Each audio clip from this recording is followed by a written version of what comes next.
एक अबोध बालक जिसे मालूम ही नहीं है उसकी गलती क्या है, केवल लैंगिक विकृति के कारण उसे समाज से बहिष्कृत कर दिया जाता है, उसे परिवार से बहिष्कृत कर दिया जाता है, उसे कूड़े के ढेर में फेंक दिया जाता है। ये बच्चे दर दर की ठोकरें क्यों खाएं? इनका कोई दोष नहीं है। ये मन से, दिमाग से, दिल से हमारी और आपकी तरह ही तो सोचते हैं। केवल एक लैंगिक विकृति के कारण इन्हें अपने घर से बहिष्कृत ना करो, समाज से बहिष्कृत ना करो। आप निकाल दोगे तो ये कहाँ जाएंगे। आज के हमारे इस स्पेशल सेशन में हमारे साथ डॉक्टर भारती हैं, जो 2018 से ट्रांस कम्युनिटी के साथ काम कर रही हैं।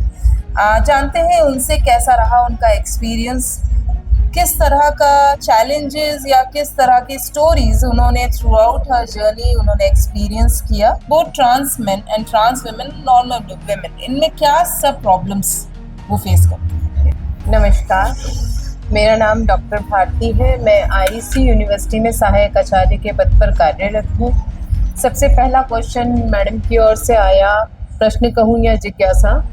मेरा एक्सपीरियंस कैसा है इन सब के साथ, इस समुदाय के साथ? जी हाँ, 2018 से मैं इस समुदाय के साथ जुड़ी हूँ और जब शुरुआती दौर था उस समय मुझे एक बार को ऐसा लगा था कि शायद नहीं हो पाएगा, कोई सपोर्ट करेगा, पता नहीं करेगा।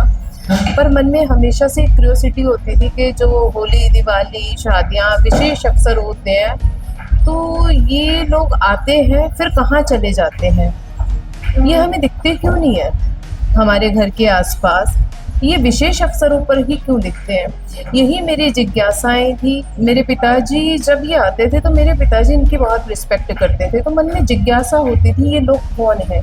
और इसी जिज्ञासा ने मेरे शोध कार्य का रूप लिया। तो मैंने पीएचडी इसी विषय में की है। जब सिनॉप्सिस बना, टॉपिक अप्रूवल हुआ, दिक्कतें वहाँ भी बहुत आई। एकाएक कुछ भी नहीं हुआ, मूलचूल परिवर्तन एकाएक नहीं होते। मुझे काफ़ी प्रॉब्लम फेस करनी पड़ी। मुझे कहा गया कि शायद ये भी ऐसी ही होगी तो इसलिए इस टॉपिक पे काम करना चाह रही है और इन लोगों के साथ काम कैसे करेगी, क्यों ऐसा ये सोच रही है। बहुत सारे जो सवाल थे मुख्य धारा के समाज ने मेरे ऊपर भी दागे, पर मैं बड़ी बेखौफ सी चलती रही और आज आपके सामने बैठी हूँ। आपका ये जिज्ञासा थी कि इस समुदाय के साथ मेरा अनुभव कैसा रहा। जब मैं सबसे पहली बार लिटरेचर पढ़ा था, लिटरेचर में बहुचरा देवी का वर्णन आया था। बहुचरा देवी इनकी कुल देवी होती है, मुर्गेवाली देवी। तो मेरे मन में ये सवाल आता था, जिज्ञासा होती थी कि जब कोई लेखक लिखता है तो उसमें कल्पना का पुट भी शामिल होता है। क्या ये देवी वास्तव में है? क्योंकि हम तो शेरावाली माता, काली माता, हमने तो अपने यही देवी देवता देखे, तो ये बहुचरा देवी कौन है? तो चंडीगढ़ सेक्टर 26 में ये टेम्पल है। मैं वहाँ गई और यू कैंट बिलीव दैट कि मैं पहली बार जब गई तो मैंने काजल नहीं लगाया। मैंने कहा अगर इन्होंने मुझे एंट्री के टाइम पे डांटा ना तो मैं रो पड़ूंगी, मैं बहुत इमोशनल हूँ, तो मैं काजल और नहीं लगा के जाऊँगी, मेरा फेस काला हो जाएगा। पर जब मैं गई तो उन लोगों ने मुझे इतने प्यार से अंदर बुलाया। मैं अपना सिनॉप्सिस लेकर गई थी, अपना आई कार्ड लेकर गई थी। अगर कुछ भी पूछेंगे मैं कह दूंगी मैं इस यूनिवर्सिटी से हूँ, मेरा ये सिनॉप्सिस है। और डर था मेरे अंदर, पर उन लोगों ने इतने प्यार से, इतने खुले दिल से मेरा स्वागत किया, मुझे बिठाया, मेरे लिए चाय नाश्ता करवाया। और जो मेरी जिज्ञासाएं थी मैं पूरे शोध कार्य के दौरान उनके पास जाती रही। तो मेरा डर वहाँ से खुलना शुरू हुआ। फिर पुष्पा माई से मिली, सलमा दीदी से मिली, पवित्रा माँ से मिली, लक्ष्मी माँ से मिली। मैं सबसे मिलती चली गई और ये काम बहुत सरल होता चला गया। फिर आपकी जिज्ञासा है कि एक नारी की जो संवेदनाएं हैं और एक ट्रांस वुमेन की जो संवेदनाएं हैं उनमें अंतर क्या है। देखो, नाभि से नीचे योजक चिन्ह जो मैंने पढ़ा है, अपने शोध कार्य के अनुभव के आधार पर कह रही हूँ, नाभि के नीचे योजक चिन्ह स्त्री या पुरुष का हो सकता है, पर जर्नली प्रायः जो देखा जाता है इनकी आत्मा एक स्त्री की होती है और पुरुष प्रेम के प्रति आसक्त होती है। आपने देखा होगा जर्नली जितने भी मिलेंगे साड़ी में, मर्दाना शरीर, साड़ी, मेकअप, यही सब मिलता है ना, वो इसलिए। और नारी की संवेदनाएं भी यही है कि मेरा एक छोटा सा परिवार हो, कोई पुरुष प्रेम करे, बच्चे हो, छोटी सी फैमिली हो हंसती खेलती, इनकी भी यही संवेदनाएं हैं।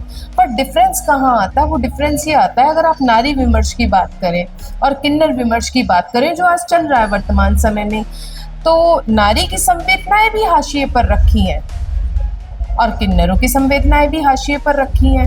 किन्नरों की संवेदनाओं को मैं हाशिए से भी हाशिए की संवेदना कहूँगी। क्यों?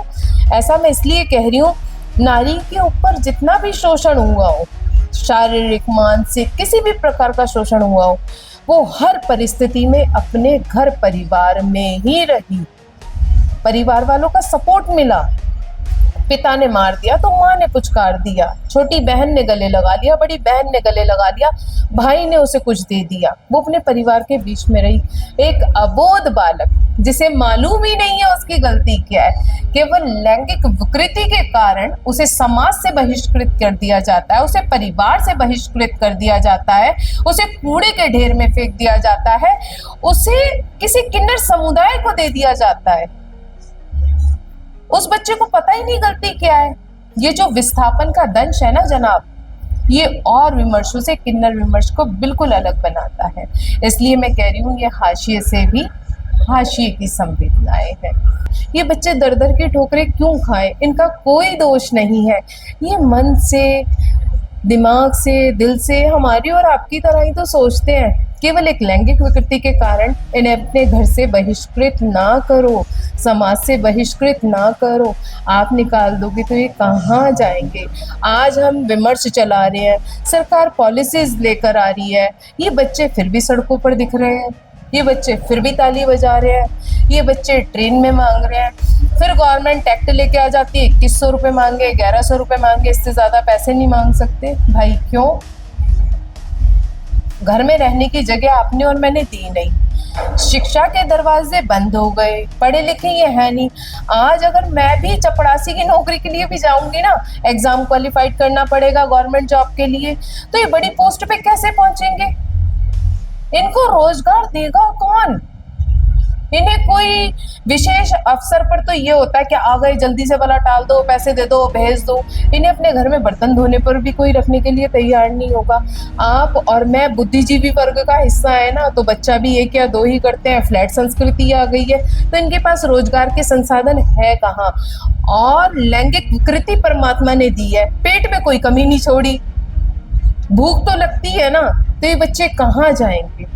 इसी तरह के इंटरेस्टिंग और ग्राउंड स्टोरीज के लिए जुड़े रहिए मेरे साथ। मैं हूँ Swapna from the CSR journal.